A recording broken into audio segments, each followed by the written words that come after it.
नवरात्रीच्या 9 दिवसांत पण या चुका करू नका. नमस्कार मंडळी. आपल्याला माहित आहेच की नवरात्री हा सण भारतात अत्यंत महत्त्वाचा आहे. या काळात देवी दुर्गेची उपासना केली जाते. या पवित्र काळात आपल्याला काही गोष्टींची काळजी घेणं खूप महत्त्वाचं आहे. कारण नवरात्रीच्या या 9 दिवसात आपल्याला देवीच्या कृपेची प्राप्ती होऊ शकते. परंतु जर आपण काही चुकीच्या गोष्टी केल्या तर त्या देवीच्या नाराजीनुसार आपल्यावर विपरीत परिणाम होऊ शकतात. हे सण आपल्या जीवनात सकारात्मकता आणण्यासाठी, शांती साधण्यासाठी आणि देवीच्या कृपेचा अनुभव घेण्यासाठी आहे. त्यामुळे आज आपण चर्चा करणार आहोत नवरात्रीच्या 9 दिवसांत कोणत्या चुका अजिबात करू नयेत. व्हिडिओ सुरू करण्याआधी सगळ्यात अगोदर कमेंटमध्ये सांगा की तुम्हाला नवरात्री हा सण कसा वाटतो. तुमचं मत आम्हाला नक्की कळवा आणि शेवटपर्यंत हा व्हिडिओ पहा, कारण या व्हिडिओतून तुम्हाला महत्त्वाच्या गोष्टी समजतील ज्यामुळे तुमचं जीवन बदलू शकतं. नवरात्रीमध्ये स्वच्छता अत्यंत महत्त्वाची आहे. आपल्या शारीरिक स्वच्छतेबरोबरच आपल्या मनाचीही स्वच्छता राखणे आवश्यक आहे.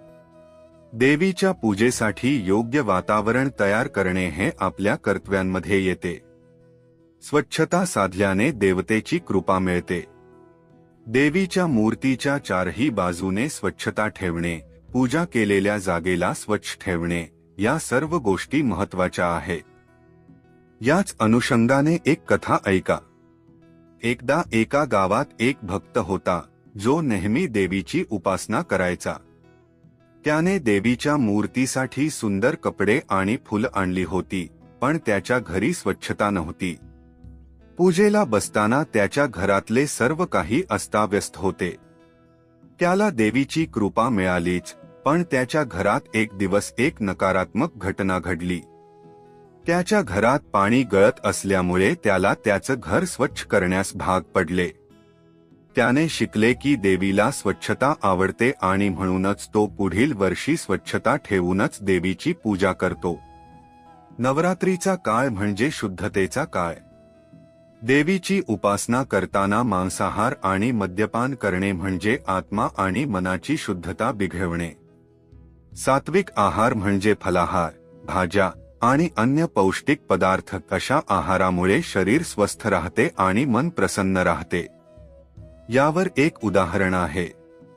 एक भक्त नवरात्रीत उपवास करायचा, पण तो मांसाहार करून त्याच्या साधनेत अडथळे आणत होता. त्याने विचार केला की थोडं जंक फूड खाण्यात काहीही बिघडत नाही, पण नवरात्रीच्या शेवटी त्याला देवतेचं स्वप्न पडलं. देवीने त्याला सांगितलं की उपासना करण्याची असली महत्त्वाची गोष्ट म्हणजे आपल्या आहाराची काळजी घेणं. त्यानंतर तो भक्त नेहमी सात्विक आहार घेत होता आणि त्याला देवीच्या कृपेचा अनुभव घेत राहिला. काळा रंग नेहमी नकारात्मकतेचं प्रतीक मानला जातो. देवीच्या पूजेसाठी शुभ रंग म्हणजे लाल, पांढरा आणि भगवा या रंगांनी आपल्याला सकारात्मकता मिळते. जर आपण काळ्या रंगाचे कपडे घालले तर त्याने आपल्यावर नकारात्मक ऊर्जा येऊ शकते. एकदा एका भक्ताने काळ्या रंगाचे कपडे घातले आणि पूजा केली. त्याला पूजा संपल्यानंतर अपशकुनांचा सामना करावा लागला. त्याने स्वप्नात देवीला पाहिलं आणि देवीने त्याला सांगितलं की काळा रंग नकारात्मकता दर्शवतो. त्यानंतर त्याने नेहमी शुभ रंगांचे कपडे घालण्याचा निर्धार केला आणि देवीच्या कृपेचा अनुभव घेतला. उपवास म्हणजे केवळ अन्न त्यागणं नाही, तर मनाचं आणि आत्म्याचं शुद्धीकरण आहे. देवीसाठी उपवास करताना, विशेषतः नवरात्रीत, नियमितता राखणे अत्यंत महत्त्वाचं आहे. अनियमित उपवासाने शरीर आणि मन दोन्हीवर नकारात्मक परिणाम होऊ शकतात. यामध्ये एक महत्त्वाची गोष्ट म्हणजे उपवास करताना बाहेरचं जंक फूड किंवा अनारोग्यदायक अन्न सेवन करणं. जरा विचार करा, तुमच्या उपवासात किती ताजं, पौष्टिक आणि सात्विक अन्न आहे. हे सर्व लक्षात ठेवून उपासना केली पाहिजे. एक भक्त जो उपवास करायचा, त्याने एकदा जंक फूड खाल्लं. त्यानंतर त्याच्या मनात अस्वस्थता निर्माण झाली आणि त्याला आजारपणाची जाणीव झाली. त्याने लगेच देवीची प्रार्थना केली आणि मनाशी ठरवलं की तो उपासना करण्याच्या नियमांचे पालन करणार आहे. पूजा करताना पूर्ण भक्तिभाव आवश्यक आहे. पूजा विधी योग्य रीतीने आणि पूर्ण श्रद्धेने करणे आवश्यक आहे. देवीच्या पूजेसाठी मंत्र, सामग्री आणि योग्य वेळेचे पालन करणं महत्त्वाचं आहे. एकदा एका भक्ताने पूजा करताना हळूच मंत्र चुकवला. त्याला थोडं अस्वस्थ वाटलं, पण त्याने हलक्यात घेतलं. पुढे तो भक्त देवीच्या कृपेपासून दूर झाला. त्याने थोडं विचारलं आणि लक्षात आलं की पूजा हलक्यात घेणं म्हणजे देवीचा अपमान करणे. त्यानंतर तो भक्त मनःपूर्वक पूजा करण्यास लागला. आरती हा देवीच्या उपासनेचा अत्यंत महत्त्वाचा भाग आहे. आरतीची एक अद्भुतता आहे जी देवीच्या उपासकांना सकारात्मक ऊर्जा देते. रोज सकाळी आणि संध्याकाळी भावपूर्णतेने देवीची आरती करा. देवीच्या आरतीत आपल्या भावना व्यक्त करण्याचं महत्त्व आहे. यावर एक कथा सांगू इच्छितो. एक भक्त रोज देवीची आरती करत असे, पण एकदा त्याला कामाच्या व्यापात ती चुकली. त्याला कळलं की आरती चुकवण्यामुळे त्याला देवीच्या कृपेपासून दूर जावं लागलं. तो भक्त देवीला पुन्हा आरती करायला लागला आणि त्यानंतर त्याच्या जीवनात चांगले बदल झाले. नवरात्रीचा काळ शांतता आणि सकारात्मकतेचा असावा. घरात वादविवाद, नकारात्मक विचार किंवा बोलणं टाळा. घरातील सर्व सदस्यांनी एकत्र येऊन सकारात्मक विचारांवर लक्ष केंद्रित करणे आवश्यक आहे. एक कथा आहे एका कुटुंबाची जे नवरात्रीच्या काळात वादविवाद करत होते. त्यातला एक सदस्य नेहमी नकारात्मक विचार व्यक्त करत होता. पण त्याने लक्षात घेतलं की देवीच्या उपासना करणाऱ्या घरात नकारात्मकता येत असेल तर देवीचे आशीर्वाद मिळवणे कठीण होते. त्याने कुटुंबाला एकत्र बसवलं आणि सकारात्मक विचारांच्या महत्त्वाबद्दल बोललं. त्यानंतर कुटुंबाच्या वातावरणात सकारात्मकता आली. उशिरा झोपणे आणि लवकर उठणे हे उपासना करण्यास महत्त्वाचे आहे. नवरात्रीत उपासना करताना लवकर उठून स्नान करून पूजा करणे आवश्यक आहे. उशिरा झोपल्याने पूजेला उशीर होतो. एकदा एका भक्ताने उशिरा झोपून पूजा करण्याचा विचार केला, पण त्याने अनुभवले की त्याला मनःशांती मिळत नाही. त्याला देवीने स्वप्नात सांगितलं की लवकर उठून पूजा केल्याने तुमच्या जीवनात सकारात्मकता येईल. त्याने त्यानंतर नवरात्रीच्या काळात ठरवून लवकर उठण्यास सुरुवात केली आणि त्याला देवतेची विशेष कृपा अनुभवायला मिळाली. त्याने प्रत्येक दिवस लवकर उठून स्नान करून, स्वच्छ वस्त्र घालून, ध्यान आणि प्रार्थना करण्यास सुरुवात केली. हळूहळू त्याचे जीवन अधिक उजळू लागले आणि त्याला संपूर्ण नवरात्रीच्या कालावधीत आनंद आणि शांती अनुभवायला मिळाली. देवीच्या प्रतिमांची काळजी घेणं म्हणजे तिच्या श्रद्धेला महत्त्व देणं. पूजा करताना मूर्ती स्वच्छ ठेवणे, तिचा आसन योग्य ठिकाणी असणे आणि पूजेसाठी योग्य वस्त्र असणे आवश्यक आहे. यावर एक साधी कथा आहे. एक भक्त नेहमी देवीची पूजा करत असे, पण त्याने आपल्या मूर्तीची काळजी घेतली नाही. त्याची मूर्ती धुळाने भरली होती आणि तो वेळोवेळी पूजेला तयार करत होता. एक रात्री त्याला देवीने स्वप्नात सांगितलं की मूर्तीची स्वच्छता राखली पाहिजे, कारण ती तुझ्या मनाचे प्रतिबिंब आहे. त्यानंतर तो भक्त मूर्तीची नियमित स्वच्छता करायला लागला आणि त्याला देवीची कृपा अधिक अनुभवायला मिळाली. नवरात्रीच्या काळात इतरांचा अपमान करणे, जरी ते छोट्या स्वरूपात असले तरी, देवीच्या कृपेपासून दूर करू शकते.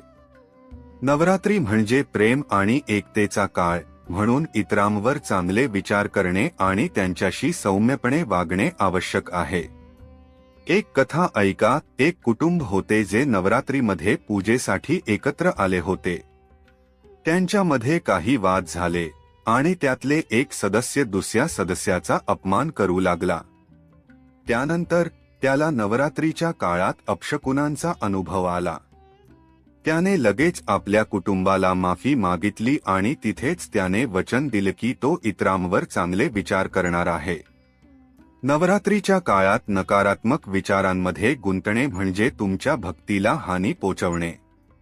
देवीच्या उपासनेचा हा पवित्र काळ असावा आणि यामध्ये सकारात्मकतेची वासना असावी.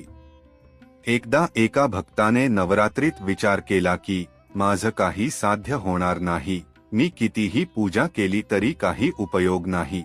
त्या नकारात्मक विचारांमुळे त्याला अपशकुनांचा सामना करावा लागला. नंतर त्याने विचार बदलला आणि देवीच्या भक्तीत पूर्ण समर्पित झाला.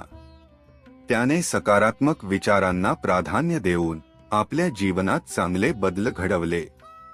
पूजा साधनेच्या अपव्ययाने देखील देवीच्या कृपेपासून दूर जाऊ शकते.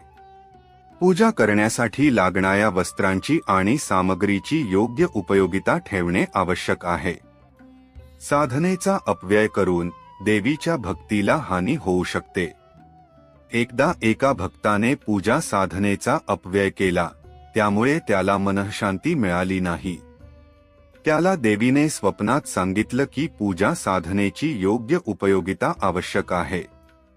त्यानंतर तो भक्त साधनांचा योग्य वापर करून पूजा करण्यास लागला आणि त्याला देवीच्या कृपेचा अनुभव आला. नवरात्रीच्या काळात देवीच्या नावाने काहीही पाप करणे म्हणजे भक्तीचा अपमान करणे. देवीच्या कृपेच्या पायऱ्या चढण्यासाठी भक्तांना त्यांच्या आचरणाची आणि वागण्याची काळजी घेणं आवश्यक आहे. एक कथा आहे एका भक्ताची जो देवीच्या नावाने काही वाईट काम करत होता. त्याला एकदा देवीने स्वप्नात सांगितलं की तू माझ्या नावाने काहीही वाईट करू नकोस, कारण त्याचे परिणाम भोगावे लागतील. त्याने त्या रात्री देवीच्या सांगण्यानुसार वर्तन करण्याचे ठरवले आणि त्याने आपल्या वाईट कार्यांचा त्याग केला. नवरात्रीमध्ये व्रत ठेवणं म्हणजे आत्मसंयम आणि भक्तीचं प्रतीक आहे. व्रताचे नियम पाळणे आवश्यक आहे, कारण हे आपल्याला शक्ती आणि सामर्थ्य देतात. एकदा एका भक्ताने व्रत ठेवले, पण त्याने नियमांचे उल्लंघन केले. त्याला अचानक आजार झाला. त्याने लगेच आपल्या व्रताचे नियम पाळायला सुरुवात केली. त्याला देवीच्या कृपेचा अनुभव आला आणि त्याचा आजार बरा झाला. नवरात्रीच्या काळात बुराईत राहणे आणि तिथेच राहणे म्हणजे देवीच्या उपासना काळात दुर्बुद्धीला वाव देणे.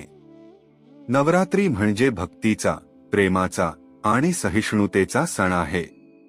एक कथा आहे एका भक्ताची जो नेहमी बुराईत राहायचा. त्याला एक वेळा देवीने स्वप्नात सांगितलं, तू तुझ्या मनाच्या बुराईत राहून माझी उपासना कशी करशील. त्यानंतर तो भक्त आपल्या मनाची शुद्धता राखून देवीच्या उपासनेला लागला. त्याला देवीच्या कृपेचा अनुभव आला. या सर्व गोष्टींचा विचार करता नवरात्रीच्या काळात आपल्याला अनेक गोष्टींचा विचार करावा लागतो. देवीची उपासना करताना आपल्या वर्तनाचा, आचरणाचा आणि मनाच्या विचारांचा विचार करणे अत्यंत आवश्यक आहे. यामुळे आपण देवीच्या कृपेचा अनुभव घेऊ शकतो. येत्या नवरात्रीमध्ये आपण या सर्व नियमांचे पालन करूया आणि देवीच्या कृपेचा अनुभव घेऊया. आपल्याला माहित आहेच की नवरात्रीच्या या 9 दिवसांत आपल्याला देवीच्या कृपेची, आशीर्वादाची आणि शांततेची अनुभूती होईल. तुम्हाला ह्या माहितीचा लाभ झाला असेल. आपल्याला नवरात्रीच्या काळात या गोष्टींचा विचार करून वर्तन करणे अत्यंत महत्त्वाचे आहे. चला तर आपण सर्वजण एकत्र येऊया आणि देवीच्या भक्तीत रममाण होऊया. कमेंटमध्ये सांगा की तुम्हाला नवरात्री कशी वाटते आणि तुम्ही कोणत्या गोष्टींचा विचार करणार आहात. आपण आपली श्रद्धा आणि भक्ती जपूया आणि नवरात्रीच्या काळात योग्य वर्तन करून देवीच्या कृपेचा अनुभव घेऊया. हे सर्व नियम लक्षात ठेवल्यास नवरात्रीच्या काळात आपली भक्ती अधिक गहिराईने अनुभवता येईल. देवी आपल्या सर्वांच्या मनात आणि आयुष्यात शांती आणि आनंद आणो. धन्यवाद.